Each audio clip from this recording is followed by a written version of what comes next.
Hey, buddy. He's laying in the path of the fan. Feel good? Poor guy. He still has to eat in the shower pan because of the ants. And now there's flies.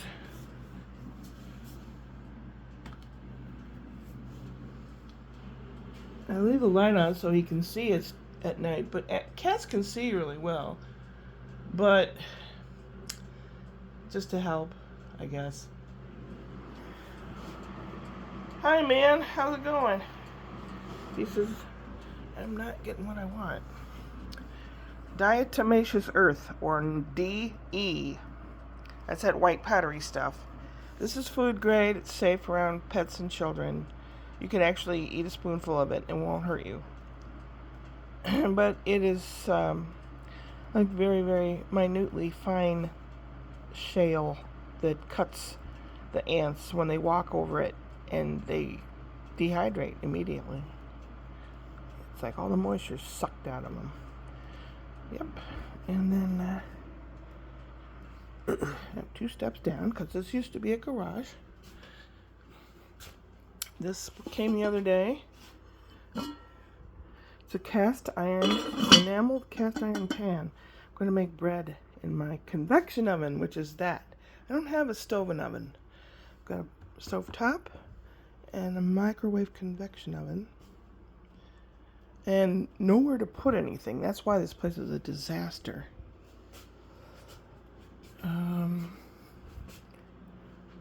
I'll tell you in a moment what I made all this so I don't forget. Ta-da! Plague of flies. Bummer, bummer, bummer. I'm going to park my big fat body. Big fat body. Yeah, yeah. Oh, well. The other thing I was waiting for the other day, and I'm kind of move one thing to another. It's like those little puzzles. You move this square over so you can move that one up.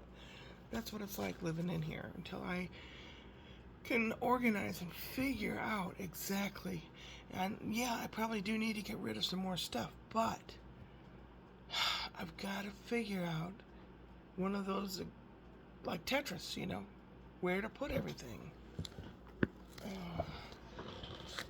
The other thing, trying to get rid of this voice, was Mel Brooks' songbook. There's songs in there from Young Frankenstein, Blazing Saddles, High Anxiety, The 12 Chairs. I love that one. The Producers, The History of the World Part 1, The Inquisition, do. Robin Hood Men in Tights. Tights. I wanna be a producer. Hope for the best, expect the worst. Do. Hands on your hips. No, what is it?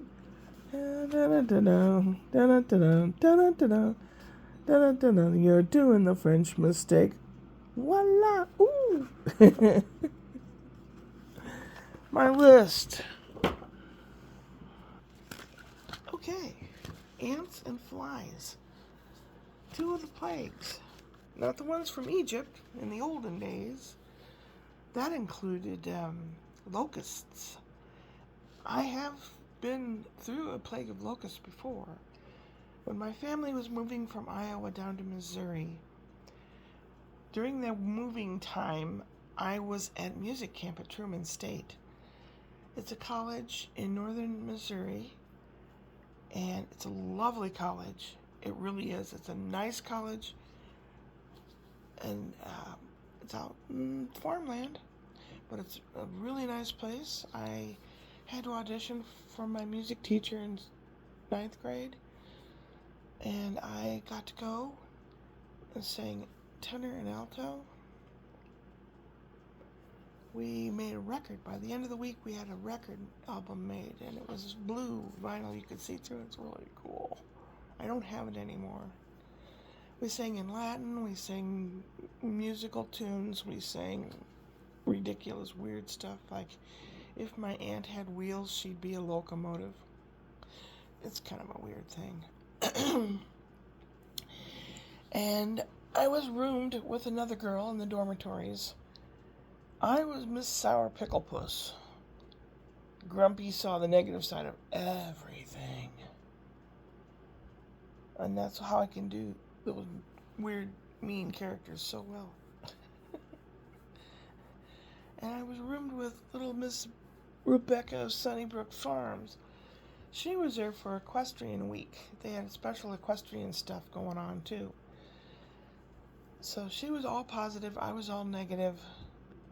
Parts of that positive did wear on me. And kind of learned from it.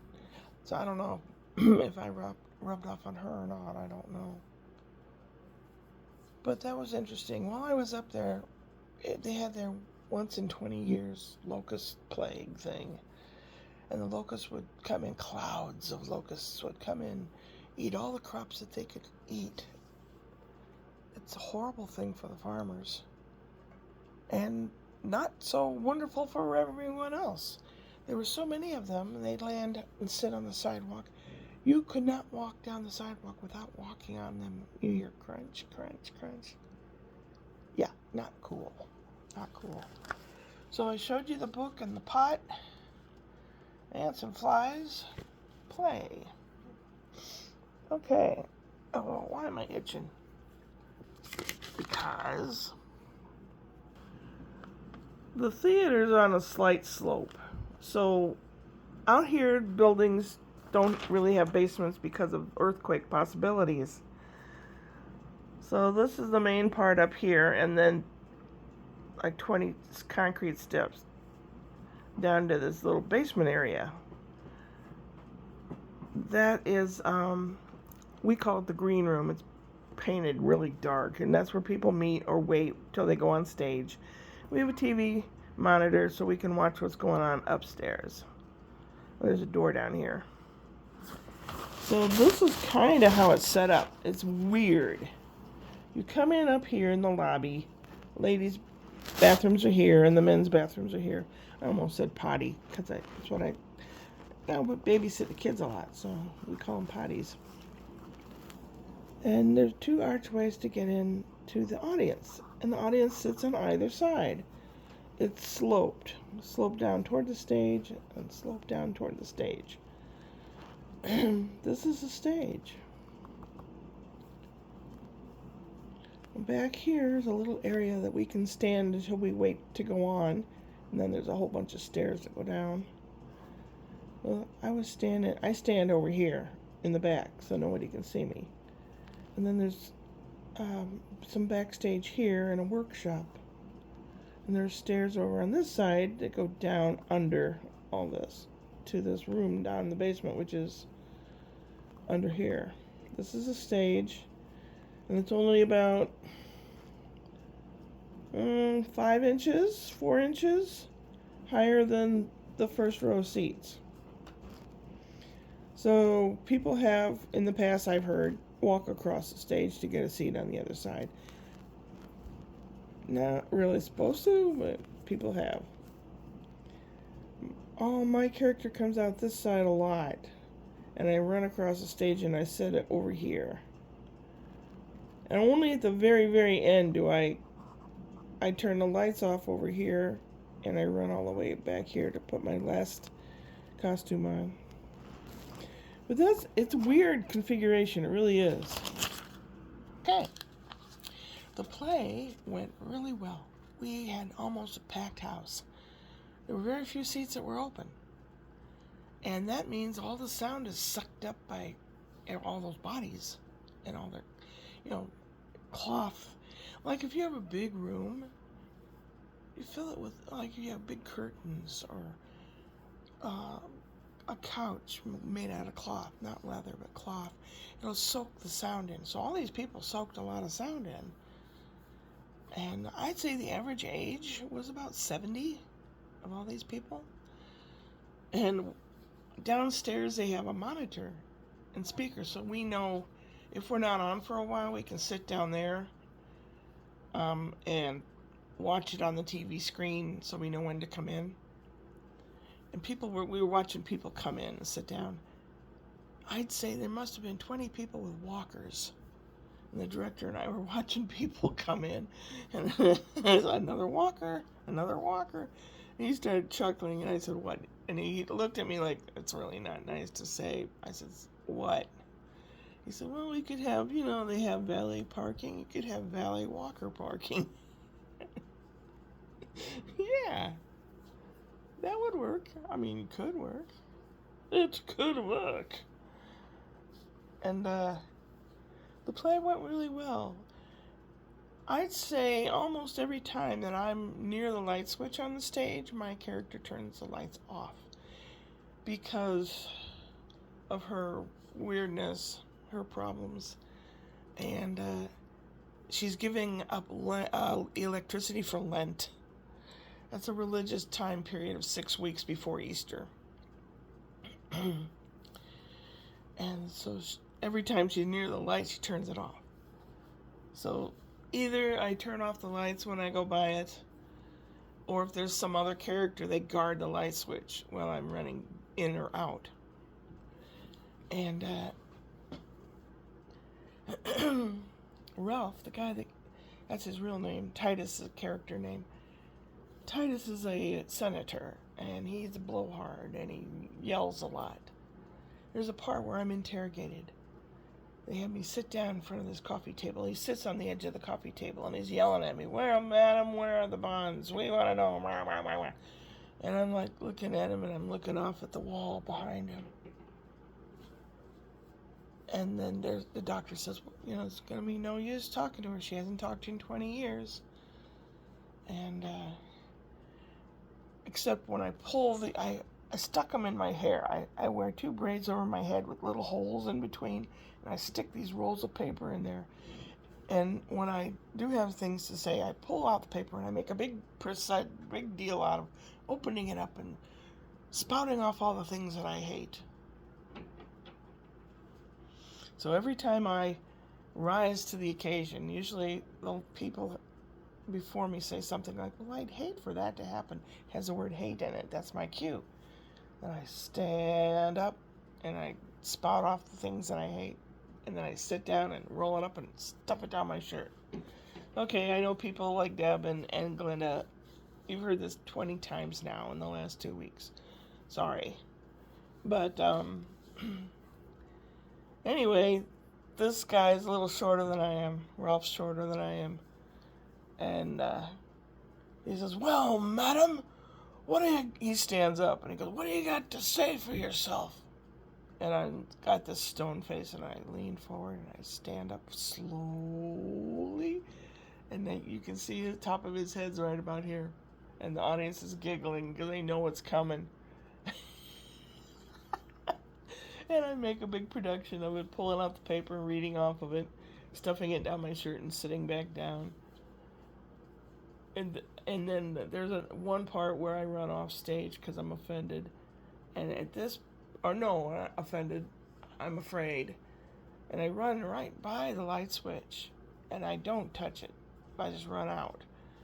And as I'm getting closer, running across the stage, the audience is going, oh!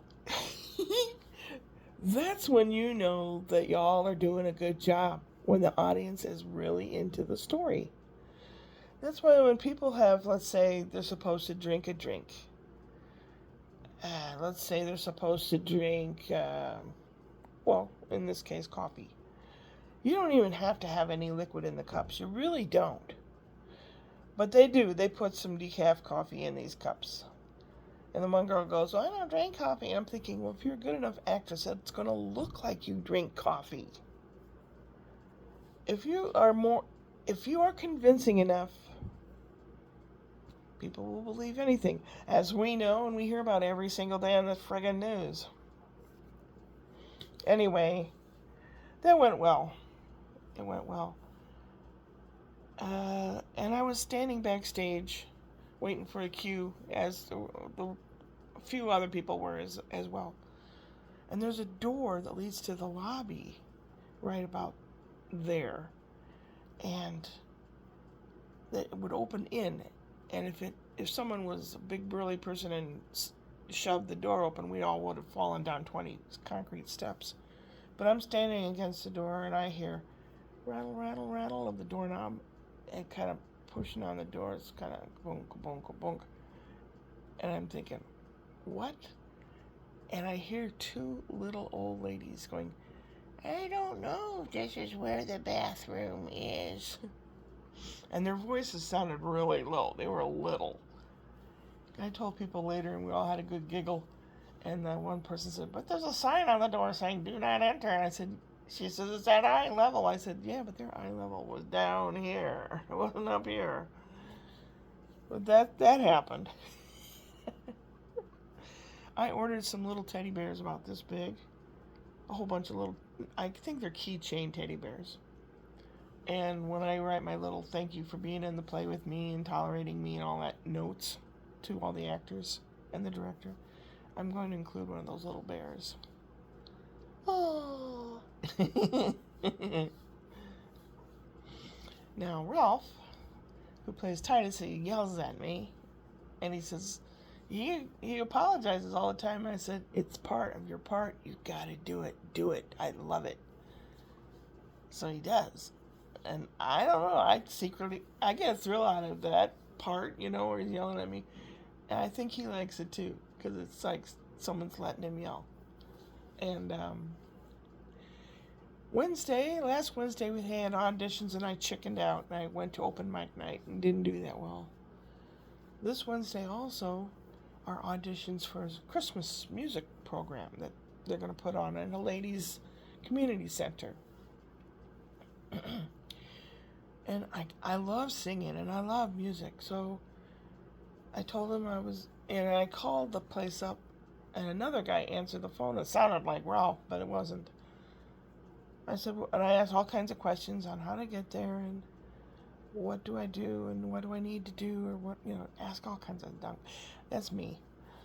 And he goes, okay, well, I'll see you later, or something like that, And Ralph said, how come you didn't come? And the guy must have said Shirley was asking all kinds of questions, and he was like, I know her. And so I said, well, I'm trying to think of what to sing. He goes, like a ballad song and an upbeat song. I said, oh, I have one for the ballad, but I know it in German. I'll have to learn the English words. And he goes, well, what is it? And I said, ich bin kapitzfuß und lebe rein verstellt, und das ist meinem Welt ganz gar nicht. And he says, oh, falling in love again, never wanted to, what am I to do, can't help it. And I'm like, yeah, that's it. It was all find an upbeat song. I don't know. It can be from a musical, it can be just a regular song. As long as I can find a karaoke track to go with it. And I have a very low register, so I don't know. But that's something I have a couple days to think about. It'll be Whoop Whoop Wednesday day, so I will have a joke up, and I won't have to worry about that. I'll have it set up so it'll go up Wednesday. Sewing. Monday. This is Monday. This is one of those dollar store bras. It barely fits, and it's so tight it's like a tourniquet. If I could figure out a way to cut this and make so it can close in the front, I might be able to put it on and off better. This is my big girl bra. That's what I call it. No underwire, but it has this ridge. And if it's not tight enough, the boobage slips down below the ridge and the bra rises up. So I can figure out how to make the band, this part here, a little tighter. That's one sewing type of thing I'm going to do today. Another is these shoes that I just bought. I can return them or I can keep them. So I'm making like an insole to fit in there to see because the arch is in the wrong place in the shoes. And if it will work, I'll walk around in them in the house, see if they're comfy or whatever, and keep the shoes. Now, those are some $40 shoes. And I know to most people, like, oh, shoes, any good shoes have to be $150 at least, I'm not money bags. I'm more creative. I have more creative ideas in my head than I do money, that's for sure. That's how I can even live with what I have. Under here is a box. It's painted dark brown. And it goes all the way over to the corner. For this to sit on, that's a shelf unit, and then the TV sits on that. And then that shelf unit sits on top of that box as well. And then I built this shelving crap. It looks terrible. I've got to do something different.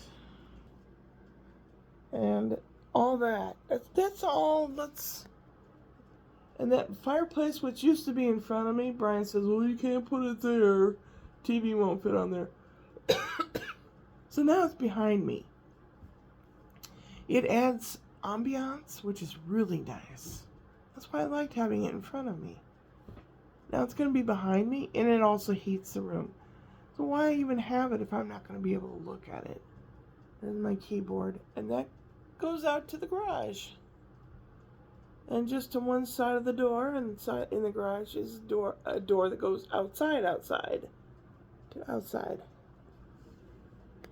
And then that portico, there's a bathroom and my bedroom. And I call that the portico because port means door, and it has door to their house, or the main house. That makes me sound like old Black Betty. That's the main house in there. I'm a mess in there. Now, I don't mean anything bad by that. I'm just saying that's what main house brings up in my mind when people talk about the main house. Yeah, that kind of thing runs deep in this country. Don't like it. And all those politicians are trying to make it so it's 1850 again. Yep. Nope. We've come so far in advancement in health and technology. You tell all your little kids no more handheld devices. How about that?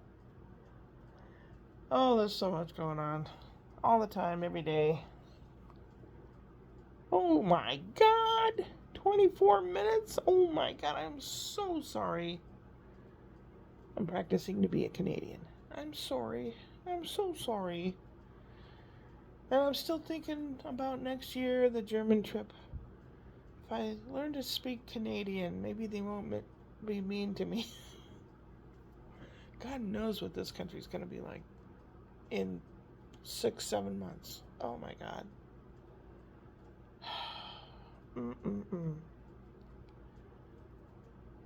I have to also check online. I have not received any tickets in the mail or anything for anything.